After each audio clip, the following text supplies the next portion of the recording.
एकीकडे चितळेंचं दुकान दुपारी सुरू राहणार म्हटल्यानं कुठे पुणेकर खुश झाले होते, तोच त्यांच्या आनंदावर विरजण पडलं। कारण दुपारीही चितळ्यांचं दुकान सुरू राहिल्यानं पुणेकरांनी दुकानात मोठी गर्दी केली। पण चितळेंची खासियत असणारी बाकरवडी 20 रुपये किलोनं महागली। त्यामुळे जीएसटीचा फटका चितळेंना बसण्याची शक्यता आहे। आजपासून पुण्यातील चितळेंचं दुकान दुपारी 1 ते 4 पर्यंत सुरू राहणार आहे। लोकांच्या सेवेसाठी पुण्यातील चितळेंनी हा निर्णय घेतला। या सगळ्याविषयी चितळेंनी काय प्रतिक्रिया दिली पाहूया। जे फरसाण, चिवडा, बाकरवडी हे जे आयटम आहेत त्याच्यावरचा जीएसटी पूर्वी व्हॅट 6% होता, तो आता जीएसटी 12% झाला आहे। त्याचे रेट ऑब्व्हियसली वाढलेले आहेत, साधारण किलोला 20 रुपये मागे।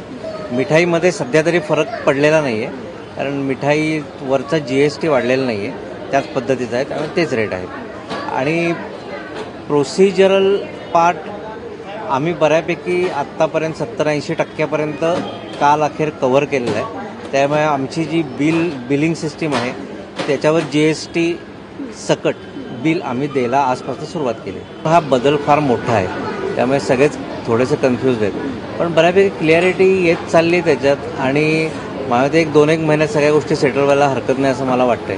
आणि ज्या ऑर्गनायझेशनमध्ये पहिल्यापासून प्रोसिजर्स पाळल्या जात आहेत, चांगल्या सिस्टीम, ERP सिस्टीम्स आहेत, कॉम्प्युटर सिस्टीम्स आहेत, बिलिंग सिस्टीम चांगल्या आहेत, त्यांना हा बदल करणं फार अवघड नाही आहे। पण जिथे कुठल्या सिस्टीम्सच नाही आहेत त्यांना हे सगळं इम्प्लिमेंट करणं जास्त अवघड आहे।